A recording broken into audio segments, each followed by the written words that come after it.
pertama bagi sukan bola jaring ialah pakaian. Pakaian hendaklah seragam, iaitu mempunyai corak, warna dan bentuk yang sama. Pakaian ini hendaklah dipakai setiap kali bermain di sepanjang kejohanan. Pemain hendaklah memakai baju atau jersey dengan skirt atau seluar track. Seluar pendek adalah tidak dibenarkan. Setiap pasukan dihendaki membawa 2 set bib yang berlainan warna. Ketinggian ukuran hurufnya pada bib ialah 4 sehingga 6 inci. Sekiranya kedua-dua pasukan membawa bib yang sama warna, maka keputusan akan dibuat secara lambungan duit.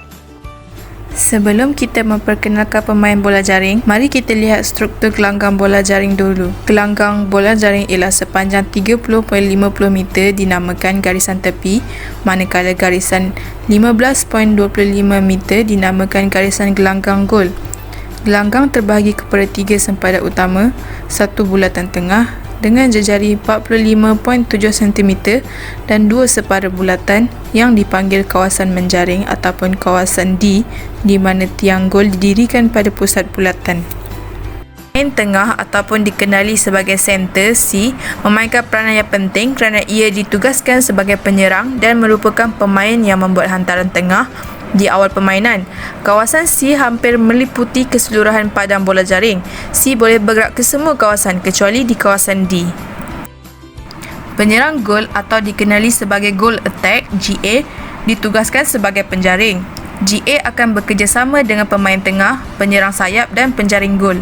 GA juga selalu menerima hantaran tengah dan bertindak sebagai penyerang.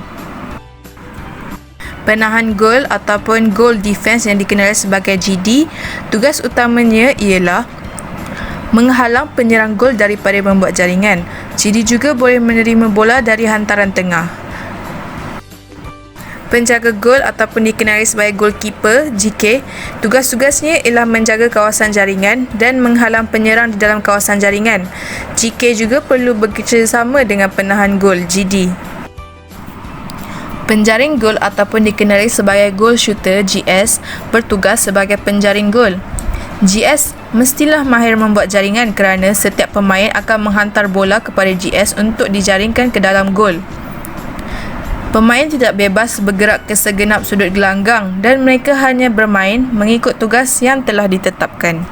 Penyerang sayap atau dikenali wing attack WA merupakan pemain yang menghantar bola dari kawasan tengah ke kawasan jaringan. WA selalunya akan menghantar bola kepada penjaring dan penyerang gol dengan kerjasama daripada pemain tengah. Penahan sayap atau wing defense yang dikenali sebagai WD merupakan pemain pertahanan. Tugasnya ialah menghalang gerak-geri dan hantaran yang ditujukan kepada penyerang sayap WA pasukan lawan dalam bulatan jaringan.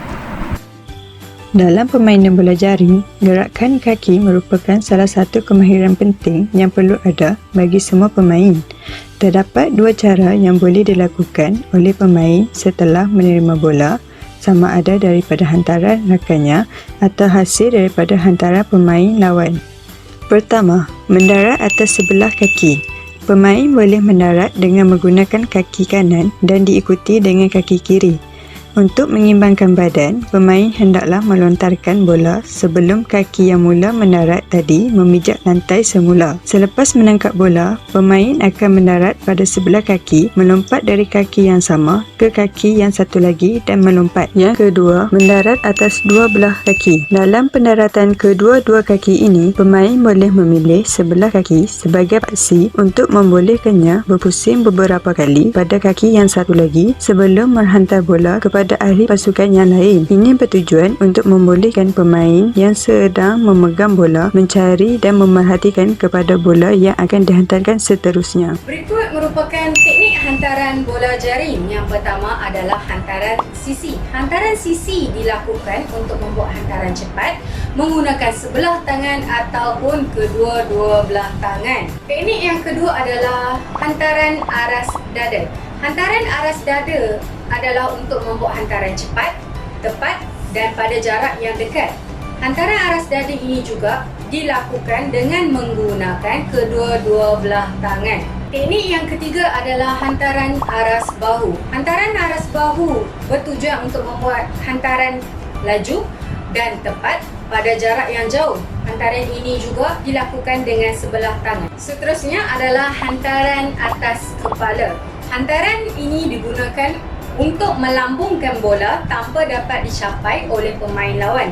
Hantaran atas kepala juga dilakukan dengan menggunakan kedua-dua belah tangan. Teknik yang terakhir adalah hantaran lantun. Hantaran lantun digunakan apabila pemain lawan terlalu hampir atau terlalu ramai pemain berhampiran. Saya akan menunjukkan salah satu kemahiran asas yang perlu ada dalam permainan bola jaring, iaitu teknik menghadang dengan betul menggunakan 3 langkah. Saya akan menunjukkan bagaimana menggunakan teknik 3 langkah yang betul. Di sebelah saya ini adalah pihak lawan. Dia akan menunjukkan cara menggunakan teknik 3 langkah tersebut.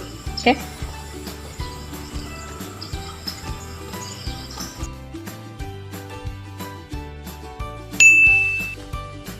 Okey, ini adalah jarak antara pihak lawan dengan saya.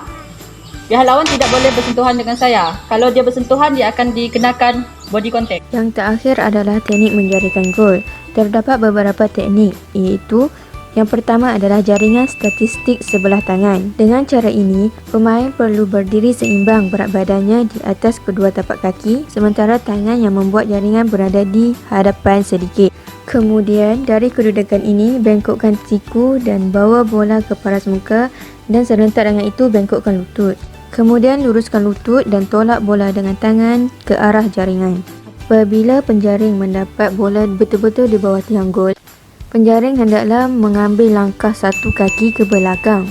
Kemudian, jaringkan gol dengan satu tangan dan sebelah kaki sahaja. Selain itu, teknik menjaringkan gol sambil berlari. Caranya ialah pemain melompat dengan kaki yang bertentangan dengan tangan yang memegang bola dan melepaskannya sambil melompat.